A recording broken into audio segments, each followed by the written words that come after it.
All right, let's go ahead and look at this homework 6, part 2, number 4.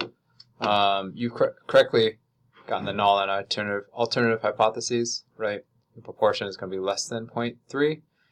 This is telling you that it's a one-tailed test. If this were not equal to, then it would be a two-tailed test. And I'll talk about those in just a minute. The lesson sign is also telling you what side to shade, so we're going to shade on the left-hand side of our normal distribution. This is your test statistic. Looks great. Our critical value, we can, here's how we get our critical value. There's a 0.5% level of significance. So we want this blue area to be 0.05. And we have a couple ways we can do that. We can use Excel.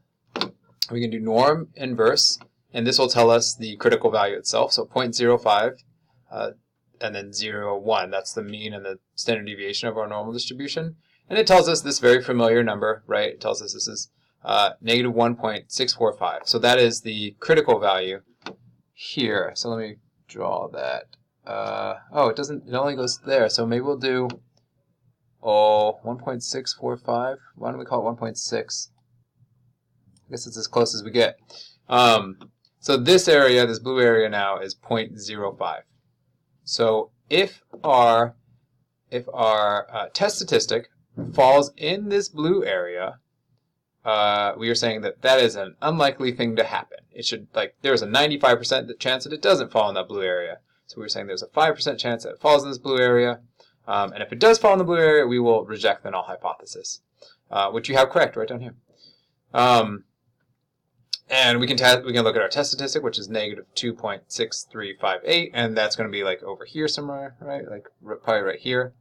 So our test statistic's right here. So our test statistic definitely falls within the blue area. We could compute the p-value that goes with the test statistic, although that doesn't really matter for this problem. Let's do it for fun. P-value equals norm dot dis.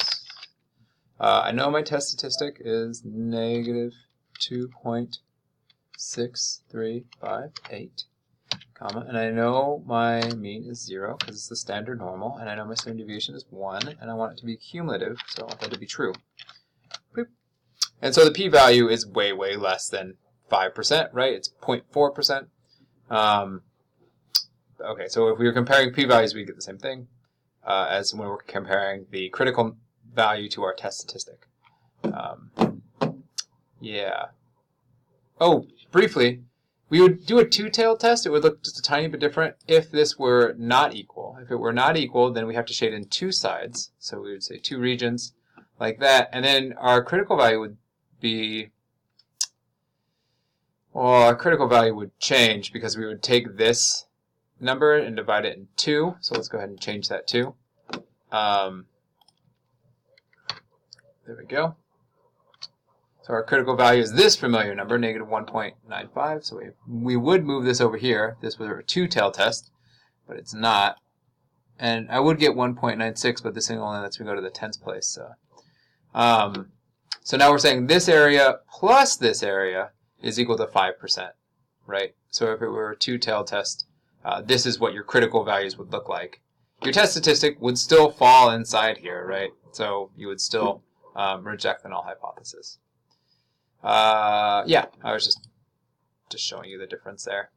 So we should only do one region, and it should be 1.6.